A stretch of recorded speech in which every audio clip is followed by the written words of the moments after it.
ಹಾಸನ ಜಿಲ್ಲೆಯಲ್ಲಿ ಸರಣಿ ಹೃದಯಾಘಾತ ಕೇಸ್ಗೆ ಸಂಬಂಧಪಟ್ಟಂತೆ ಇವತ್ತು ಸರ್ಕಾರದ ಕೈ ಸೇರಲಿದೆ ತಜ್ಞರ ಸಮಿತಿ ವರದಿ. ಜಯದೇವ ಸಂಸ್ಥೆ ನಿರ್ದೇಶಕರ ತಂಡದಿಂದ ಅಧ್ಯಯನವನ್ನ ಮಾಡಲಾಗಿದೆ. ಡಾಕ್ಟರ್ ಕೆಎಸ್ ರವೀಂದ್ರನಾಥ್ ನೇತೃತ್ವದಲ್ಲಿ ತಂಡವನ್ನ ರಚನೆ ಮಾಡಲಾಗಿದೆ. 23 ಜನರ ಸಾವಿನ ಬಗ್ಗೆ ತಂಡ ವರದಿಯನ್ನ ನೀಡಲಿದೆ. ರಾಜ್ಯದಲ್ಲಿ ಹೃದಯಾಘಾತದಿಂದಾಗಿ ಸಾವನ್ನಪ್ತಾ ಇರುವಂತಹ ಪ್ರಕರಣಗಳು ದಿನದಿಂದ ದಿನಕ್ಕೆ ಹೆಚ್ಚಾಗ್ತಾ ಇದೆ.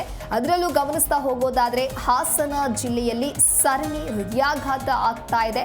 ಈ ಒಂದು ಹಿನ್ನೆಲೆಯಲ್ಲಿ ಸಪರೇಟ್ ಆಗಿ ಒಂದು ತಂಡವನ್ನ ರಚನೆ ಮಾಡಿ ಅಧ್ಯಯನಕ್ಕೆ ಸರ್ಕಾರ ಕೂಡ ಸೂಚನೆಯನ್ನ ನೀಡಿತ್ತು. ಇನ್ನು ಅದಕ್ಕೆ ಸಂಬಂಧಪಟ್ಟಂತೆ ಇವತ್ತು ಸರ್ಕಾರದ ಕೈ ಸೇರಲಿದೆ ಆ ತಜ್ಞರ ಸಮಿತಿಯ ವರದಿ. ಜಯದೇವ ಸಂಸ್ಥೆ ನಿರ್ದೇಶಕರ ತಂಡದಿಂದ ಅಧ್ಯಯನವನ್ನ ಮಾಡಲಾಗಿದೆ. ಡಾಕ್ಟರ್ ಕೆಎಸ್ ರವೀಂದ್ರನಾಥ್ ಅವರ ನೇತೃತ್ವದಲ್ಲಿ ಟೆಕ್ನಿಕಲ್ ಟೀಮ್ನಿಂದ ವರದಿಯನ್ನ ಸಿದ್ಧಗೊಳಿಸಲಾಗಿದೆ.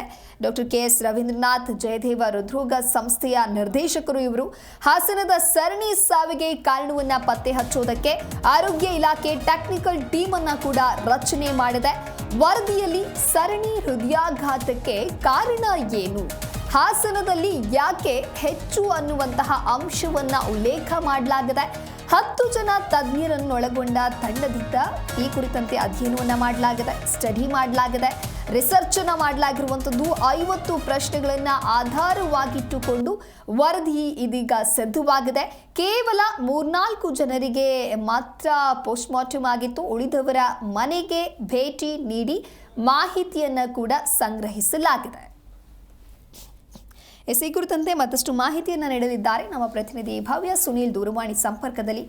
ಭವ್ಯ, ಇನ್ನು ರಾಜ್ಯದಲ್ಲಿ ಹೃದಯಾಘಾತದಿಂದಾಗಿ ಸಾವನ್ನಪ್ತಾ ಇರುವಂತಹ ಪ್ರಕರಣಗಳು ದಿನೇ ದಿನೇ ಹೆಚ್ಚಾಗ್ತಾ ಇದೆ. ಇನ್ನು ಹಾಸನ ಜಿಲ್ಲೆಯಲ್ಲೂ ಕೂಡ ಸರಣಿ ಹೃದಯಾಘಾತ ಆಗ್ತಾ ಇರುವಂತಹ ಹಿನ್ನೆಲೆಯಲ್ಲಿ ಸರ್ಕಾರ ಒಂದು ಸಪರೇಟ್ ಟೀಮ್ ಅನ್ನ ರಚನೆ ಮಾಡಿ ಅಧ್ಯಯನಕ್ಕೆ ಸೂಚನೆಯನ್ನ ಕೂಡ ನೀಡಲಾಗಿತ್ತು. ಹಾಗಾಗಿ ಆ ಒಂದು ವರದಿ ಇವತ್ತು ಸರ್ಕಾರದ ಕೈ ಸೇರಲಿದೆ. ಈ ಕುರಿತಂತೆ ಮಾಹಿತಿಯನ್ನ ಕೊಡ್ತಾ ಹೋಗೋದಾದ್ರೆ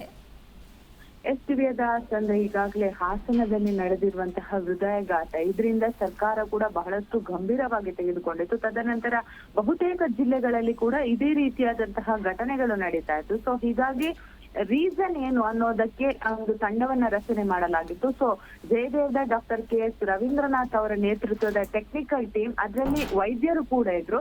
ಸೊ 10 ಜನರನ್ನ ಒಳಗೊಂಡಂತಹ ತಜ್ಞರ ತಂಡ ಸದ್ಯ ಹೃದಯಾಘಾತದ ಬಗ್ಗೆ ಸಂಪೂರ್ಣ ಮಾಹಿತಿಯನ್ನ ಕಲೆ ಹಾಕಿರುವಂತದ್ದು. ಅಂದ್ರೆ 50 ಪ್ರಶ್ನೆಗಳನ್ನ ಆಧಾರವಾಗಿಟ್ಟುಕೊಂಡು ಒಂದು ತನಿಖೆಯ ರಿಪೋರ್ಟ್ ಅನ್ನು ಕೂಡ ಇವತ್ತು ಸರ್ಕಾರಕ್ಕೆ ಸಬ್ಮಿಟ್ ಮಾಡ್ತಾರೆ. ಸೊ ಪ್ರಮುಖವಾಗಿ ಇದರಲ್ಲಿ ಕೇವಲ 3-4 ಜನರಿಗೆ ಮಾತ್ರ ಪೋಸ್ಟ್ ಮಾರ್ಟಮ್ ಮಾಡಿರುವಂತಹ ವಿಚಾರ ಕೂಡ ಬೆಳಕಿಗೆ ಬಂದಿರುವಂತದ್ದು. ಯಾಕಂದ್ರೆ ಹಾಸನ ಅನ್ನೋದು ಜಿಲ್ಲೆ. ಸೊ ಜಿಲ್ಲೆಯಲ್ಲಿ ಯಾರಾದ್ರೂ ಡೆತ್ ಆದ್ರೆ ಸೊ ಅಲ್ಲಿರೋರೆ ಮನೆಗಳಲ್ಲಿ ಅಂದ್ರೆ ಅಲ್ಲೇ ಅವರ ಅಂತ್ಯ ಸಂಸ್ಕಾರ ಮಾಡ್ತಾರೆ, ಯಾರು ಕೂಡ ಸೀರಿಯಸ್ ಆಗಿ ತಗೊಳ್ಳಲ್ಲ. ಸೊ ಇದು ಕೂಡ ಒಂದು ತಂಡಕ್ಕೆ ಬಹಳಷ್ಟು ಚಾಲೆಂಜಿಂಗ್ ಆಗಿರುವಂತದ್ದು. ಯಾಕಂದ್ರೆ ಒಟ್ಟು 23 ಜನರ ಸಾವಿನ ರಹಸ್ಯವನ್ನ ಪತ್ತೆ ಹಚ್ಚಿದ್ದಾರೆ. ಯಾಕಂದ್ರೆ ಪೋಸ್ಟ್ ಮಾರ್ಟಮ್ ಮಾಡುವಾಗ ನಿಜಕ್ಕೂ ಆ ವ್ಯಕ್ತಿ ಬೇರೆ ಏನಾದ್ರೂ ಕಾಯಿಲೆಯಿಂದ ಬಳಲ್ತಿದ್ರ ಅಥವಾ ಯಾವ ರೀತಿಯಾದಂತಹ ಸಾವನ್ನಪ್ಪಿದ್ರು, ಹೀಗೆ ಒಂದು ರಿಪೋರ್ಟ್ ಅನ್ನ ಪಡಿಬಹುದು. ಆದ್ರೆ 3-4 ಜನರಿಗೆ ಮಾತ್ರ ಒಂದು ಪೋಸ್ಟ್ ಮಾರ್ಟಮ್ ಆಗಿರುವಂತದ್ದು. ಸೊ ಹೀಗಾಗಿ ಒಟ್ಟು 23 ಜನರ ಸಾವಿನ ರಹಸ್ಯ ಅಂದ್ರೆ ಅವರಿಗೆ ಬೇರೆ ಬೇರೆ ರೀತಿಯಾದಂತಹ ಕಾಯಿಲೆಗಳಾಗಿರ್ಬೋದು, ಸಿಗರೇಟ್ ಸೇದೋದ್ರಿಂದ ಆಗಿರ್ಬೋದು,